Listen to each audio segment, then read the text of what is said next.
ಅವನಿಗೆ ಮದುವೆ ಆಗುವ ಆಸೆಯಲ್ಲಿದ್ದಾನೆ, ಅದಕ್ಕೆ ಇದ್ದಾನೆ. ಜೊತೆಗೆ ನಿನ್ನ ತಮ್ಮನಿಗೆ ವಿಶಾಲವಾದ ಹೃದಯವಿದೆ, ಸಾಕಿ ಸಲಗುವ ಬುದ್ಧಿ ಇದೆ. ಅದರಲ್ಲೂ ನನಗಂತೂ ಮಕ್ಕಳಿಲ್ಲ. ಇರುವ ಒಬ್ಬ ಮಗಳ ಹೆಸರಿಗೆ ನನ್ನ ಸರ್ವ ಆಸ್ತಿನೆಲ್ಲ ಬರ್ತದೆ. ಅವರಿಗೆ ಯಾವ ತೊಂದರೆ ಇಲ್ಲ, ಜೊತೆ ಯಾವ ತೊಂದರೆ ಇಲ್ಲ. ಆಗಿರುವಾಗ ನಾನ್ಯಾಕೆ ಕಳಿಸಿಕೊಡಲಿಲ್ಲ ನರೇಂದ್ರ? ಅಂದಾಗಿ ನನ್ನ ತಮ್ಮನನ್ನು ನಿನ್ನ ಮನೆ ಹಳೆಯನಾಗಿ ಮಾಡಿಕೊಳ್ಳಬೇಕೆಂದಿರುಡ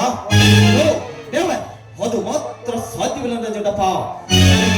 ಕಂಡವರ ಮನೆಯಲ್ಲಿ ತಮ್ಮನ್ನು ಬಿಡುವುದು ಸ್ವಲ್ಪವೂ ಇಷ್ಟವಿಲ್ಲ. ಅವರು ಎಲ್ಲಿದ್ದರೂ ಸಂತೋಷವೇ, ಎಂದು ಬಿಡಪ್ಪ. ಅದು ಮಾತ್ರ ಸಾಧ್ಯವಿಲ್ಲ. ಇನ್ನು ಕರೆದುಕೊಂಡು ಹೋಗಲು ಬಹಳಷ್ಟು ಸಮಯವಿದೆ. ಅಲ್ಲಿಯ ತನಕ ನಿಮ್ಮ ಅಳಿಯನನ್ನು ನಿಮ್ಮ ಮನೆಯಲ್ಲಿ ಇಟ್ಕೊಳ್ಳಿ.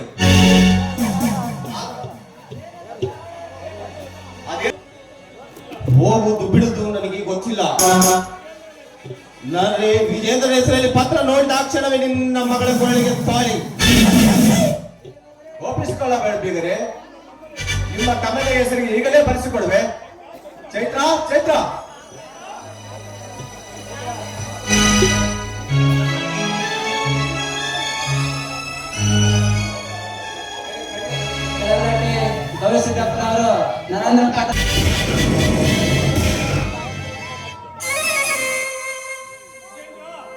ವಿಜೇಂದ್ರ, ಕೆಲವಾರು ದಿನಗಳಾದರೂ ಇವಳ ಪ್ರೀತಿ ಸವಿ ಉಣ್ಣುವ ಭಾಗ್ಯವಂತ ನೀನೇ ಕಣ. ಅಣ್ಣ, ಇವಳ ದೇಹದ ಸವಿ ನೀನು ಹುಣ್ಣುವ ಆಸಿದರೆ ನೀನು ಸವಿಬಹುದು. ಹಾಗೆಂದರೆ ಹೇಗೆ ವಿಜೇಂದ್ರ?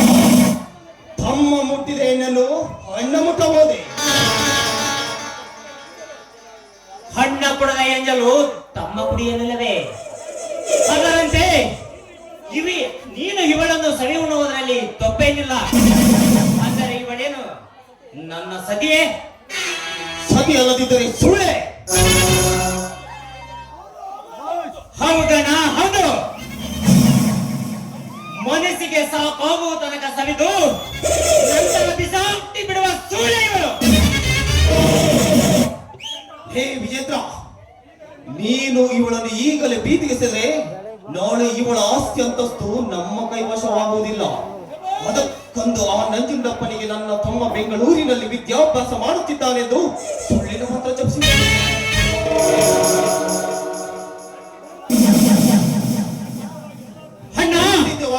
ಎಲ್ಲ ಆಸ್ತಿಯು ನಮ್ಮ ಹೆಸರಿಗೆ ಬಂದ ನಂತರ ತಂದೆ ಮಗಳನ್ನು ಭೀತಿಗೆಸರೆ ಆಯ್ತು ಬಿಡು. ಇದಕ್ಕೆ ನೀನು ಸಿದ್ಧನಾಗಬೇಕು ಅಷ್ಟೇ. ನಿಮ್ಮನ ಮರಿ ಬೇಟೆ ಆಡುವುದು ತನ್ನ ತಾಯಿ ಕಲಿಸಿಕೊಟ್ಟ ಪಾಠ ಅಲ್ಲ, ತಾನಾಗಿ ಕಲಿತುಕೊಂಡಿರುವುದು. ಅದರಂತೆ ಒಂದೇ ಗರ್ಭದಲ್ಲಿ ಹುಟ್ಟಿ ನಾವಿಬ್ಬರು ಒಂದೇ ಎಂಬುದನ್ನು ಮರೆಯಬಾರದು. ವಿಜೇಂದ್ರ, ನೀವಿಬ್ಬರು ಇನ್ನೂ ಹೊಸ ಜೋಡಿಗಳು, ಹಾಗೆ ಮಾತಾಡ್ತೀರಿ. ನಾನು ಸ್ವಲ್ಪ ಒಳಗಡೆ ಹೋಗಿ ರೆಸ್ಟ್ ತೆಗೆದುಕೊಳ್ಳುತ್ತೇನೆ. ನೀವು ಬಂದ ನಂತರ ಎಲ್ಲರೂ ಒಟ್ಟಿಗೆ ಊಟ ಮಾಡೋಣ ಮತ್ತೆ. ಓಕೆ?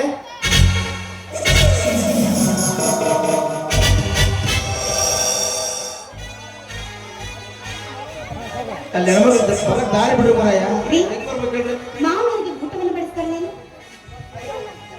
ಅಯ್ಯೋ ಹುಚ್ಚಿ, ಪ್ರೀತಿ ಹಸಿವಿನಿಂದ ಬಳಲುತ್ತಿರುವ ನಿನ್ನ ಭಾವಪತ್ನಿಗೆ ಊಟ ಬಡಿಸುವುದು ಬಿಟ್ಟು ಅಣ್ಣನಿಗೆ ಊಟ ಬಡಿಸುವುದು ಏನು ಚೇತನ, ಏನು ಪ್ರಯೋಜನ ಚೈತ್ರ? ಮಾತಿನಲ್ಲಿ ಮೋಡಿಯನ್ನ ಮಾಡಿ ಈ ನಿಮ್ಮ ಮೋಹದ ಬಾಳ್ಯೆಯಲ್ಲಿ ಬೀಳಿಸಿಕೊಳ್ಳುವಂತಹ ಚತುರ್ಮತಿಗಳನ್ನು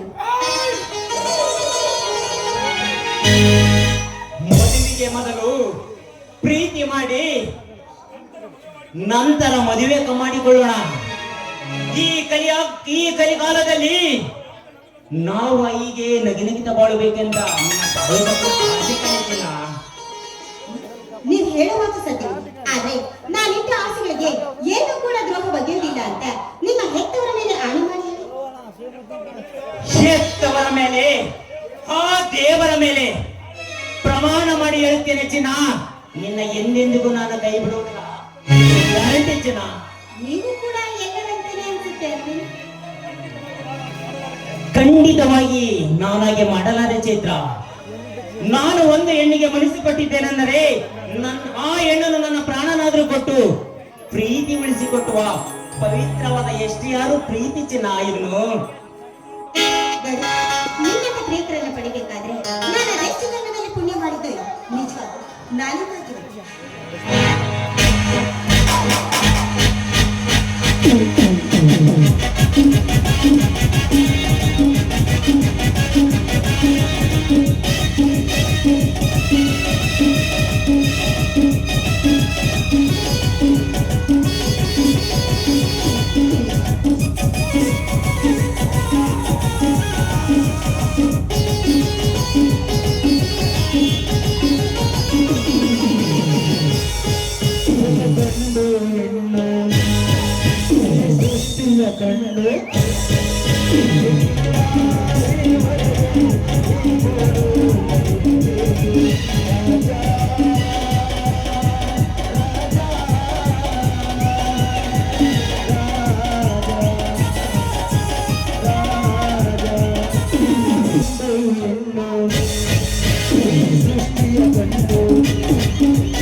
ಸುಜಾತಾ,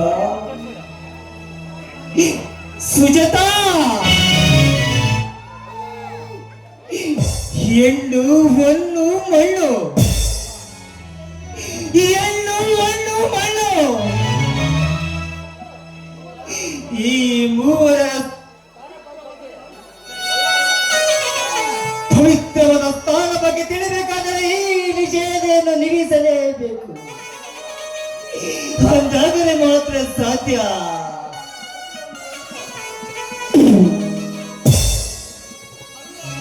ಹೌದು, ನನ್ನ ಸತಿ ಒಂದು ಹೆಣ್ಣು, ಅವಳನ್ನು ಗರ್ತಿ ಎಂದು ನಂಬಲೇಕೆ ಯಾಳೆ ಎಂದು ತಿಳಿಯದೆ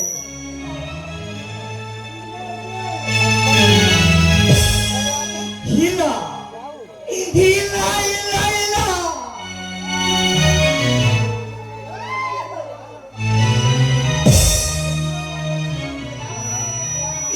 ಹೆಣ್ಣು ಹೆಣ್ಣು ಹಣ್ಣು ಮಣ್ಣು ಯಾವ ಸಮಯದಲ್ಲಿ ಯಾವ ಋಣ ತೀರಿಸುತ್ತಾರೋ ಹೇಳಲು ಬರುವಂತಿಲ್ಲ.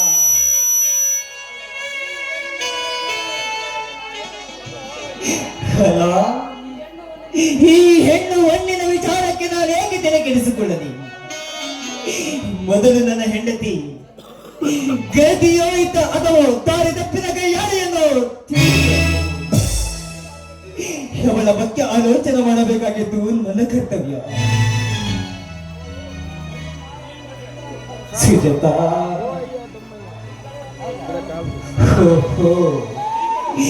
ಈ ಕಡೆ ಒಂದು ಹೆಣ್ಣು, ಯಾವ ಮಾಯದ ಹೆಣ್ಣು ಬರುತ್ತಿದ್ದಾಳೆ. ಬರಲಿ ಬರಲಿ, ಅವಳನ್ನು ನನ್ನ ಹೆಂಡತಿಯ ವಿಚಾರ ತಿಳಿಸಿದರೆ ಅವಳು ಹೇಳಬಹುದು.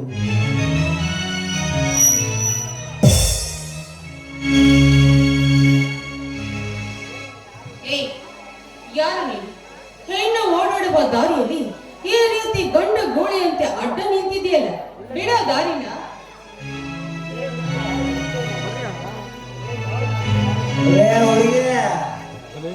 ದಾರಿ ಬಿಡುತ್ತೀರ,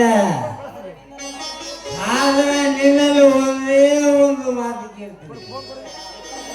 ಉತ್ತರ ಒಡವೆಯರೇ? ಉತ್ತರ ಅದು ನಿನ್ನಂಥ ಗಂಡಿಗೆ. ನೋಡು, ನಾನಿರುವುದು ಒಂಟಿ ಹೆಣ್ಣು. ಅದು ಅಲ್ಲದೆ ನಿನ್ನಂಥ ಕುಡುಕನಿಗೆ ಏನಾದ್ರೂ ಆ ಜಾಗದ ಬಗ್ಗೆ ಉತ್ತರ ಕೊಟ್ಟು ಬಿಟ್ರೆ ನೀನು ನಾನಿರುವ ಕಡೆ ಬಂದು ತೊಂದರೆ ಕೊಡ್ತೀಯ. ಅದು ತಪ್ಪಿದ್ದಲ್ಲ.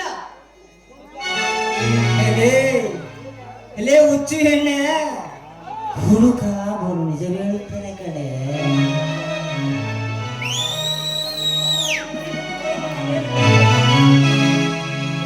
ಈ ಹುಡುಗನ ಮನಸ್ಸಲ್ಲಿರುವ ನೋವು ನಿನಗೆ ಏನೇ ಗೊತ್ತು?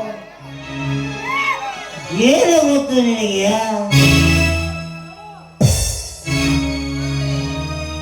ನಿನಗೆ ಅಂಥದ್ದೇನಾಗಿದೆ? ನಿನ್ನಂತ ಒಂದು ಹೆಣ್ಣನ್ನು ಕರೆದಿ ಎಂದು ನಂಬಿದ ತಪ್ಪಿದ.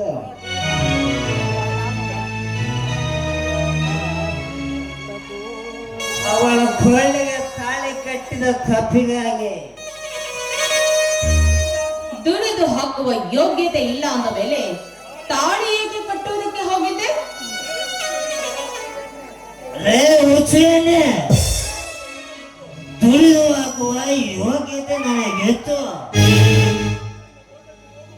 ಒಂದು ದಿನ ತೋಟಕ್ಕೆ ಮನೆ ಕಡೆಗೆ ನಾನು ಹೋಗಿ ಮರಳಿ ಬರುವುದರೊಳಗೆ ಬೇರೆ ಜೊತೆ ಮಲಗಿದರೆ ನಾನು ನೋಡಿಕೊಂಡು ಸುಮ್ಮನಿರದೆ. ಆಗ ನೀನೇನು ಮಾಡಿದೆ? ಹೋಗಿ ಹೊರಗಿದೆ. ಹಾಗಾದ್ರೆ ಅವಳ ಚಿಂತೆ ನಿನಗೆ ಹಾಕಿನ? ಓ, ತಾಳಿ ಕಟ್ಟಿದ ತಪ್ಪಿಗಾಗಿ. ಓಹೋ, ಹಾಗಾದ್ರೆ ತಾಳಿಗಿರುವ ಬೆಲೆ ಹೆಣ್ಣಿಗಿಲ್ಲ ಅಂತಗಾಯ್ತು. ತಾಳಿಗಿರುವ ಬೆಲೆ ಹೆಣ್ಣಿಗೆ ಇದ್ದಿದ್ದರೆ ನನಗೇಗೆ ಈ ಸ್ಥಿತಿ ಬರ್ತಿತ್ತು?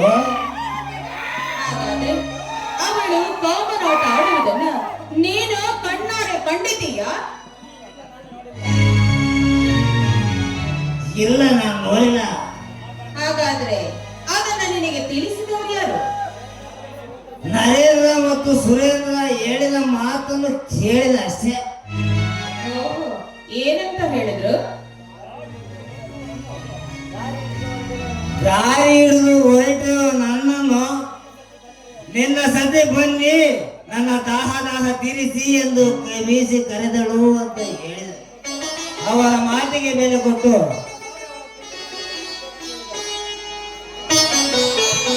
ಮನಸಾರೆ ಅವಳನ್ನು ಪ್ರೀತಿಸಿ ಒಂದೇ ಅಂತ ಹೇಳಿದರು ಅಷ್ಟೇ.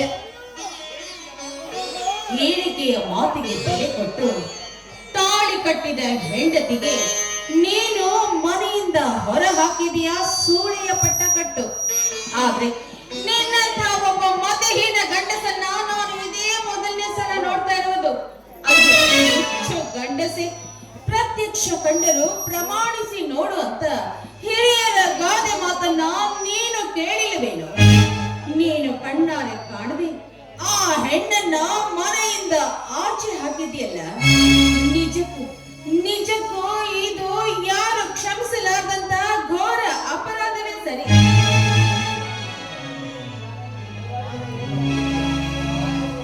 ಹನುಮಾನ ಎನ್ನೋ ಪೀಡೆಯಿಂದ ಈ ನಾನು ದೂರ ಆಗ್ಬೋದಂದ್ರೆ ಏನು ಮಾಡ್ಬೇಕು ಹೇಳು? ಏನು ಮಾಡ್ಬೇಡ, ಹೋಗಿ ಆ ಹೆಣ್ಣಿನ ಹತ್ರ ನನ್ನದು ತಪ್ಪಾಯ್ತು ಅಂತ ಕ್ಷಮೆ ಕೇಳು. ಹಾಗಾದರೆ ಅವಳತ್ತು ಹೋಗಿ ನಾನು ಕ್ಷಮೆ ಅಂತ ಕೇಳಿದ್ರೆ ಅವಳು ಒಪ್ಪಿಕೊಳ್ಬೇಡ. ನೋಡು, ಒಂದು ವೇಳೆ ಅವಳು ನಿಜವಾಗ್ಲೂ ಗರತಿಯಾಗಿದ್ರೆ ನಿನ್ನನ್ನ ಕ್ಷಮಿಸಿ ನಿನಗೆ ಗಂಡನ ಸ್ಥಾನ ಕೊಟ್ಟು ಒಪ್ಪಿಕೊಳ್ತಾಳೆ. ಒಂದು ವೇಳೆ ಅವಳು ಸೂಳೆಯಾಗಿದ್ರೆ ನಿನ್ನ ಮುಖಕ್ಕೆ ಮಂಗಳಾರತಿ ಮಾಡಿ ಕಳಿಸಿಕೊಡುತ್ತಾಳೆ. ಹಾಗಾದರೆ ನನ್ನ ಸತಿ ಸುಜಾತರನ್ನು ಹುಡುಕಿ ತಪ್ಪಾಯಿತನ್ನು ಕ್ಷಮೆ ಕೇಳಿದರೆ ಅವಳು ಒಪ್ಪಿಕೊಳ್ಳುವಳೆ. ಹೇ ಅಮ್ಮ, ನನ್ನಂತ ಕುಡುಕ ಗಂಡ ಸಿಗದೆ ನಿನಗೆ ಗುಣವಂತ ಗಂಡ ಸಿಗದೆ ನಾನಿನ್ನು ಹೊರಡುತ್ತೀನಮ್ಮ. ಸುಜಾತ ಸುಜಾತ ಸುಜಾತ ಸುಜಾತ, ಎಲ್ಲಿರುವೆ ನನ್ನ ಚಿನ್ನ? ನಿನ್ನನ್ನು ಹುಡುಗಿ ತಪ್ಪಾಯಿತೆ ಎಂದು ನಾನು ಕ್ಷಮೆ ಬೇಡುವೆ ಸುಜಾತ.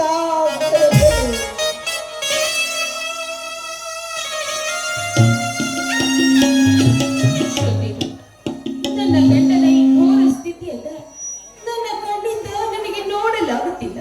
ಪಾಪ, ಏನು ಅರಿಯದಂತಹ ಮಗುವಿನ ಮುಗ್ಧ ಮನಸ್ಸಿನವನು ನನ್ನ ಗಂಡ. ಯಾರು ಹೇಳಿದ ಮಾತಿಗೆ ಬೆಲೆ ಕೊಟ್ಟು ನನ್ನ ಸಂಸಾರವನ್ನೇ ಚಿತ್ರವನ್ನಾಗಿ ಮಾಡಿಬಿಟ್ಟ. ಇಲ್ಲ, ಹಗಲು ರಾತ್ರಿ ಎನ್ನದೆ 3 ಹೊತ್ತು ಈ ರೀತಿ ಕುಡಿತದ ಅಮಲಿನಲ್ಲಿ ತೂಗುತ್ತಿರುವುದನ್ನು ನೋಡಿದ್ರೆ ನನ್ನ ಹೃದಯವೇ ನುಚ್ಚು ನೂರಾಗ್ತಾ ಇದೆ. ಸುರೇಂದ್ರ, ಬಂಗಾರದಂತಿರುವ ನನ್ನ ಸಂಸಾರದಲ್ಲಿ ನೀವು ಬಿರುಗಾಳಿಯಿಂದ ಎತ್ತಿದ್ರಲ್ಲ, ನಿಮ್ಮಂಥ ರಾಕ್ಷಸರಿಗೆ ನಾನು ರಾಣಿಯಂತೆ ನಟಿಸಿ ನಿಮ್ಮಿಂದ ನನ್ನ ಗರತಿಯ ಸೇಡನ್ನ ತೀರಿಸಿಕೊಳ್ಳದೆ ಹೋದ್ರೆ ನನ್ನ ಹೆಸರು ಸುಜಾತಾನೇ ಅಲ್ಲ. ಪ್ರೀತಿ ಪ್ರೇಮ, ಈ ಪ್ರೀತಿ ಪ್ರೇಮದ ಹುಚ್ಚು, ಈ ಪ್ರೀತಿಯನ್ನು ನಂಬಿದ ನನ್ನಂತವರಿಗೆ ಬರೇ ಕಣ್ಣೀರಿನ ಗೋಳೆ. ಅಯ್ಯೋ,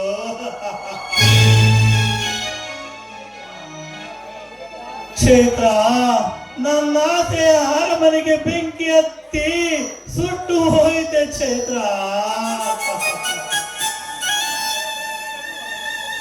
ನನ್ನ ಆಸೆಯ ಬಯಕೆಗಳೆಲ್ಲ ಕಲ್ಲು ಶಿಲೆಗಳಾಗಿ ಕಣ್ಣೀರಿನ ಹನೆಗಳಾದವು ಚೈತ್ರ.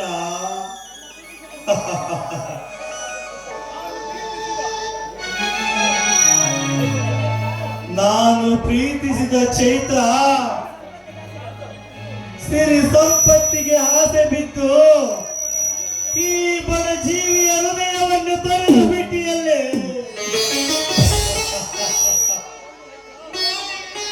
ಚೈತ್ರ, ನೀನು ನನ್ನ ಜೊತೆಗಾರನೆಂದು ಹೇಳಿದ ಒಂದೊಂದು ಮಾತು ಅದು ಎಲ್ಲಿ ಮಾಯವಾದವು ಚೈತ್ರ.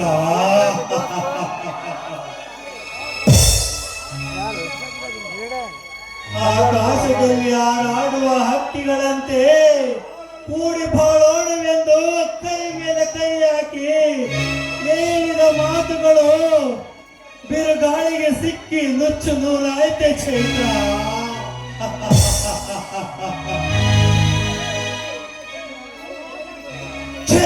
ಈ ನಿನ್ನ ಆಸೆ ಇಂದಿಗೆ ತೀರಿತೆ ಚೈತ್ರ. ಚಿಕ್ಕಂದಿನಿಂದಲೇ ತುತ್ತಲಿ ತುತ್ತುಡಿಸಿದ ಸಾಕಿ ಬೆಳೆಸಿದ ನನ್ನ ಮಕ್ಕಳ ಸುಜಾತಳ ಬಾಳು ನುಚ್ಚು ನೂರಾಗಿದೆ. ಅವರ ಬಾಳನ್ನು ಹೇಗಾದರೂ ಮಾಡಿ ಒಂದು ಗೂಡಿಸಲೇಬೇಕು. ಛೇ ಛೇ ಛೇ ಛೇ ಛೇ ಛೇ ಛೇ. ಈ ರೈತನಗಳು ಈ ದೇವರಿಗೆ ಕೇಳಿಸೋದಿಲ್ಲ ಅಂತೀನಿ. ಉರಿ ಬಿಸಿಲಿನಾಗ ಮೈ ಮುರಿದು ನನ್ನ ಜವಾನ್ ಆದವರಿಗೆ ಅದೆಷ್ಟು ಗಮ್ಮತ್ತೈತೆ ಗೊತ್ತಾ? ಮಾರಿ ಮೇಲೆ ಮಾಡಿ ಕಳಿಸಿದ್ದೇನೆ. ಮೊನ್ನೆ ದಿವಾನ್ ಆಗಿದ್ದಾನ, ಮಾಡಿ ಮೇಲೆ ಮಾಡಿ ಕಳಿಸಿದ್ದಾನೆ.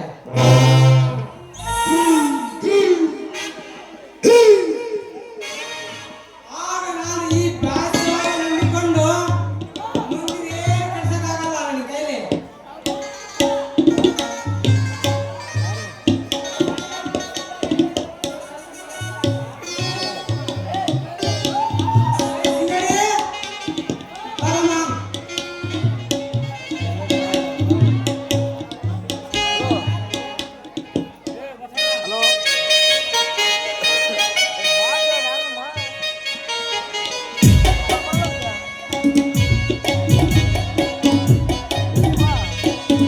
ದಿನಕ್ಕೆ ಒಂದು ಸಲನಾದ್ರೂ ನೋಡ್ತಿದ್ರೆ ನನ್ನ ಬಂದು ಸಿಂಗಾರಿಗೆ ಹೆಂಗೆಂಗೋ ಆಗ್ಬೇಕು ನನಗೆ.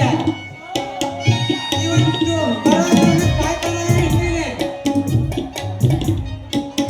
ಪಕ್ಕಡಿ ಮಾಮ ಬರ್ತೀನಿ ಅಂತ ಹೇಳಿದ್ದ. ಇಷ್ಟಕ್ಕಾದ್ರೂ ಪತ್ತೆನೇ ಇಲ್ಲಲ್ಲ ಮಾರಾಯ. ಏನ್ ಮಾಡೋದು? ಏನೇ ಆದ್ರೂ ಈ ಕಾಯ್ಸ ಹುಡುಗರು ಮಾತ್ರ ಪ್ರೀತಿನ ಮಾಡಕ್ ಹೋಗ್ರ ನೋಡಪ್ಪ. ಕೈಸುವ ಹುಡುಗರನ್ನು ಪ್ರೀತಿಸಬಾರದು.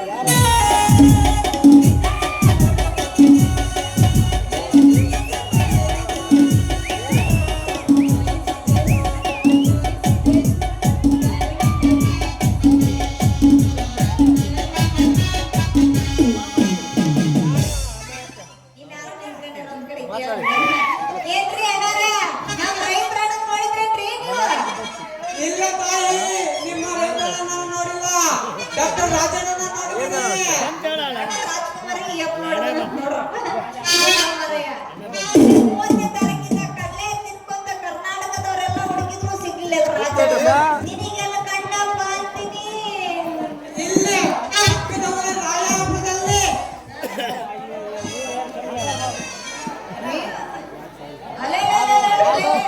ಮಾಮ ನೀ ಏನು ಅಲ್ಲಲೇ ಮಾರಾಯ, ನಾನ್ ನಿನ್ನ ಹುಡುಕೊಂಡು ಬಂದ್ರೆ ನೀನ್ ರಾಜಣ್ಣಂಗ ಹುಡುಕೊಂಡು ಹೋಗಿದ್ದೆ. ರಾಜಣ್ಣ ಬಂದಿದ್ದ ಮಾತಾಡಿಸಿದ ಅಂತ ಹೇಳ್ತಿದ್ಯಲ್ಲ, ಯಾಕೆ ರಾಜಣ್ಣ ನಿನಗೆ ಮಾತಾಡ್ಸಿದ್ದೆ? ನಾನು ಹೊಲ್ದಾಗ ಕೆಲಸ ಮಾಡ್ಬೇಕಾದ್ರೆ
ಧನ್ಯವಾದಗಳು